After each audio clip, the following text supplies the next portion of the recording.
மன்னார் வளைகுடா பகுதியில் மீனவர்களின் வாழ்வாதாரத்தை உறுதிப்படுத்த சில புதிய வாழ்வாதார திட்டங்களை செயல்படுத்திட பின்வரும் சிறப்பு திட்டங்களை அறிவிக்கிறேன். கடற்பாசி வளர்ப்பு, பதப்படுத்துதல், மதிப்பு கூட்டப்பட்ட பொருட்கள் விற்பனை தொடர்புடைய தொழில்களுக்கு தொழில்நுட்ப பயிற்சியுடன் தேவையான உபகரணங்கள் அளித்து தொழிலில் ஈடுபட சுமார் 7000 பயனாளிகளுக்கு 52 கோடியே 33 லட்சம் ரூபாய் செலவில் சிறப்பு திட்டம் செயல்படுத்தப்படும். கூண்டு முறையில் மீன் மற்றும் சேற்று நண்டு வளர்ப்பு, பதப்படுத்துதல், விற்பனை தொடர்புடைய தொழில்களை மீனவ சமுதாய மக்கள் மேற்கொள்ள 25 கோடியே 82 லட்சம் ரூபாய் செலவில் உபகரணங்கள் வழங்கி தொடர் பணிகளும் மேற்கொள்ளப்படும்.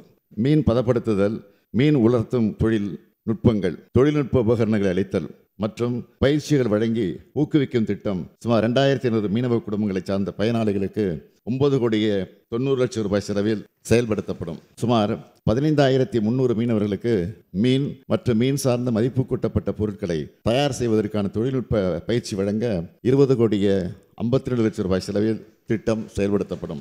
மீன் வளம் சார்ந்த வாழ்வாதாரமான வலை பின்னுதல், வலை பழுது பார்த்தல், படகு கட்டுமான தொழில், படகு பழுது பார்த்தல், கருவாடு தயாரித்தல், வண்ண மீன் தொட்டிகள் தயாரித்தல், படகு ஓட்டுநர் பயிற்சி, கடல் சிப்பி அலங்கார பொருட்கள் தயாரித்தல் ஆகிய தொழில்கள் செய்ய 54 கோடியே 48 லட்சம் ரூபாய் மதிப்பீட்டில் சுமார் 20,100 மீனவர்கள் பயன்பெறக்கூடிய வகையில் திட்டங்கள் செயல்படுத்தப்படும். மீன்வளம் சாராத பிற தொழில் வாய்ப்புகளை ஏற்படுத்தி தர குறிப்பாக காளான் வளர்ப்பு, சுற்றுலா படகு இயக்குதல், கைவினை பொருட்கள் தயாரித்தல், வீட்டு முறை மசாலா பொடிகள் தயாரித்தல், அழகு கலை பயிற்சி, சிறுதானிய உணவு தயாரித்தல் போன்ற பல்வேறு தொழில்கள் செய்ய சுமார் 14,700 பயனாளிகளுக்கு 53 கோடியே 62 லட்சம் ரூபாய் செலவில் இந்த திட்டம் செயல்படுத்தப்படும்.